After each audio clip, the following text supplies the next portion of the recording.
তো বাচ্চারা আজকে আমি তোমাদেরকে শিখাবো অঙ্ক, ঠিক আছে? তো 1 আর 1 যোগ করলে 2,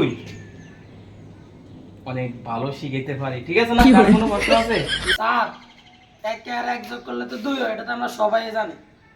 2 আর 2 যোগ করলে কত হয় এটা আপনি একটু বলেন তো। যে প্রশ্ন করছে এই প্রশ্নের উত্তর আমি কি আমার বাপ মতো দিতে পারবো না।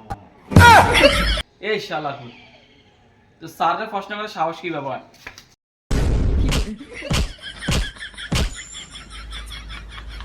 কত বড় সাহস স্যারের প্রশ্ন করছ তুই? বাট আমি কি পারি না? 2 যোগ করলে আমি পারি না? 2 এর যোগ করলে 5। স্যার 2 2 4 হয় 5 হয় না। শালা তুই আমার ভুল ধরছ। No, no, no, no. Nanga মারন গেলে বললে চিকেন আমরা মারন গেলে মেয়ে। তোরা থাকতে ইকে ভুল ধরলে কিনলে